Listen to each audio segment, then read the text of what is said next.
Napakasimple naman yun. Nangyari na po dati yun. Nag-deployment ban tayo and then nakipag-usap tayo sa mga Kuwaiti government and then nilift. Kasi may namatay. Then, months later, may namatay ulit, deployment ban ulit, and then usap and then lift. 1, 2. And I'm just doing what has been done previously. Kaya lang sa akin, this time, I will make sure kapag nakipag-usap tayo sa mga Kuwaiti government, sa mga employers, we will make sure na this will not happen again. Opo. Kaya nga po on our terms, di ba? Opo. Kaso po ayaw po ni Secretary Toots. Sir, linawin ko lang po. Actually po, bukas si Sec Toots at suportado po niya ang panukala ninyo na mag-impose ng targeted ban po. So by that, we mean, yun pong ban na i-impose ay para po sa mga household workers, bound for Kuwait na mga new hires po. Yun po naman ang marami. Dahil nung binalikan po namin ng datos, sir, yun pong mga balik manggagawa, mga 7 beses na, 6 na beses na, kabisado na po nila yung kanilang employer, yung kultura, yung mga patakaran. Hindi naman po tayo nagkakaroon ng mga problema sa ganon.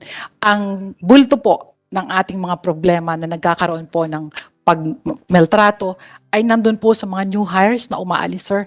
Kaya ito po ang sabi ni Secretary Toots na in the immediate, ito ay ating iban muna habang may pag-uusap pong magaganap. Thank you. So in other words, in short, okay po sa inyo yung deployment ban sa mga DH, Opo. household workers. And then may pag-usap tayo sa Kuwaiti government on our terms kung anong gusto natin na dapat masunod at kapag satisfied tayo, then saka natin i-lift. So okay sa inyo yon. Opo, yung amin pong panukala, Sir Raffy, ay magkaroon po ng deferment nung pag-process nga ng mga new hires for Kuwait, particularly po for household workers, para po immediately ma-address po natin itong... So that is tantamount to a deployment ban, right? Opo. Okay, good. At ang gusto ko po, ulitin ko, I've said it many times already and I'll say it again.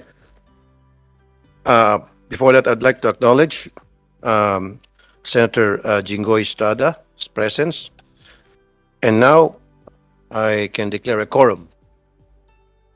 Okay. Ma'am, we recognize the presence of Senator Tolentino as well. And with that, we declare a quorum. Kanina pa, nandito si Sen Jinggoy. Okay. Pinaulit nyo na sa akin to. Okay. Ma'am, yung bang i-require yung mga employer na mag-undergo ng neuropsychiatric exam as well as members of their household, sang-ayon ba kayo doon o hindi? Isa yon. Kasama rin. And then, yung pong i-require ang mga employer na mag-present ng police clearance. Saan ba kayo dun sa dalawa? Okay. Very good. Kasama po ito, sir, dun sa mga nilista namin nga na nasuggest nyo na po na tingnan sa negotiations po. Okay. Pangatlo, sang-ayon po ba kayo na mag-public apology ang Kuwaiti government? So we will yield to the DFA, although the information po is that naglabas po sila ng apology letters. May detalye po si Yusek Bernard, if we may. Yusek, naglabas ba ng apology letter Magandang ang Kuwaiti umaga government po. Magandang apologizing to the Mr. Filipino Chairman. people? Opo. Opo. Meron pong official communication ang embahada po ng Kuwait through their ambassador dito sa Pilipinas para po sa pamilya ni Julie B. Ranara, at sila po ay humihingi ng condolence, paumanhin sa nangyari, at sinisigurado po nila na mabibigyan ng hustisya No, sir. yung I'm sorry, sir. Yusek Olalia. Sorry. I'm not asking if they did apologize sa relatives ng deceased. What I'm asking if they are apologizing to the Filipino people, and I'll tell you again for the second time, okay lang po sana. Sabi ko nga, kahit nakagatlabi, pikit mata, masakit sa damdamin, kung isang beses lang na OFW natin ang namaltrato o pinatay. Pero paulit-ulit na lamang, time and time again. Every week, every month, every year, meron pong naabuso. And I have the data sa programa ko sa Wanted sa radyo to support that. Now, alam to ng Kuwaiti government. At least man lang sasabihin nila, we apologize to the Filipino people, to all the OFWs. Don't worry, we'll do our best this time na to lessen or to not let it happen, or at least to lessen incidents like this. Something to that effect. Assurance na they will do something because they're not doing anything for me. Or if they're doing something, they're not doing enough. Di po ba? They should show sincerity on their part na they want to put a stop on the abuses being committed to our OFWs. Di po ba? So siguro, sir, hindi naman siguro labis yun. Paglalabis para sa akin na hilingin sa kanila ang mag-public apology. Anong impact nito sa mga OFWs? Malaki po.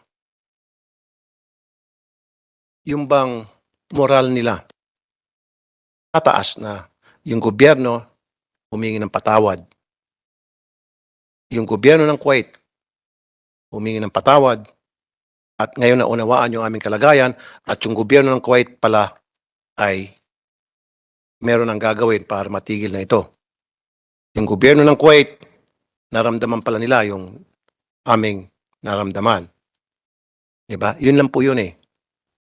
Diba? So maybe you can go back to the ambassador of Kuwait to issue an apology to the OFWs. Not only to the relative, but to the OFWs. Kasi sir, hindi lang yung pamilya ni Miss Renara ang nasaktan dito. Maging ang lahat ng kapwa niya OFWs sa buong mundo. Do you believe me? Sa buong mundo, even non-OFWs. Masama ang loob. So an apology in place, kahit papaano, makagaan ang damdamin ng mga Pilipino. Okay?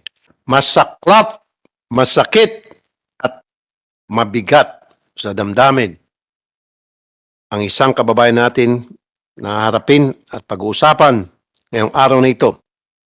The death of another kababayan, Julie B. Ranara. I had the opportunity to meet with the grieving family of Julie B. Ranara, and honestly, there are no words to describe how I felt. Nakakalungkot, nakapanghinap.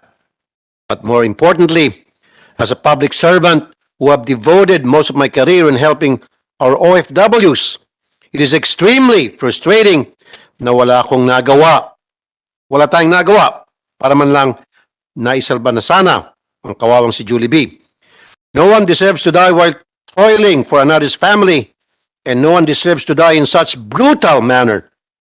While there has been an outpouring of support, including financial assistance to the family she left behind, hindi pa rin ito sapat para maibalik ang kanyang buhay. Literally and figuratively, ika nga, anin pang damo, pagpatay ng kabayo. The call for help has never been stronger. The call for justice has never been louder. There are almost 2 million OFWs around the world, and a total of 100,223 migrant workers are still working in Kuwait. Huwag na natin hintayin pa na isa, dalawa, or madami pa sa kanila ang mauwi na sugatan, bugbog, sarado, o isa ng bangkay katulad sa malungkot na sinapit ni Julie B. It is time to make a firm stand on all or nothing stand na hindi sinusugal ang buhay ng ating mga OFW.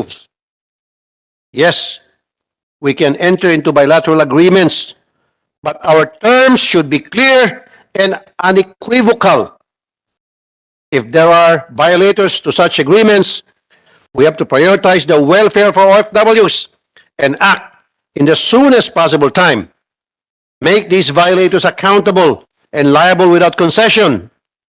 and pursuant to our laws and international conventions. I thank the efforts of our DMW officials and the OWA, as well as the DFA, for assisting the family of Juliby. But our efforts should not end here. As we speak, my radio program and my office have received complaints and calls for help from other OFWs in Kuwait. And just recently, we were again alarmed by the news of another Filipina who jumped from a building trying to evade physical abuse. But luckily, she survived, and thanks to OWA, and she's now in good hands. Our mission here is continuing one that demands our constant and active monitoring and assistance. My fellow public servants, my dear colleagues, tutuldukan na po natin ang datos ng mga umuwing bangkay ng mga OFWs. Ang gusto natin ay umuwi sila ng buhay, matagumpay, masaya, at nakangiti bilang mga tunay na bayani. Enough is enough. Maraming salamat po. Magandang umaga sa inyong lahat. Now, we're gathered here today to investigate, for me, in aid of legislation, what we can do about sa sinapit ni Julie B. After this hearing, hopefully, we'll be able to sort things out. Mapaplansya natin yung mga gusot na matagal nang nangyayari sa iba't ibang bansa na kung saan meron tayong mga OFWs na kailangan ma-address at mabigyan ng solusyon. Now, before I proceed, again, I'd like to acknowledge the presence of Senator Jinggoy and Senator Tolentino. Senator Jinggoy, do you have an opening statement, Senator? I will just waive my opening statement and directly ask questions, Mr. Chair. Senator Tolentino, do you have an opening statement? Thank you, Mr. Chairman. I'm just here to observe, and I think I'm looking at it in a different perspective. I'm studying the various memorandum of understanding between the Philippines, UAE, Jordan, and all countries wherein our OFWs are present. And I look at it from the perspective of what is sounding our country right now. Week after next week, Mr. Chairman, for the record, I'll be receiving a huge delegation from the European Union.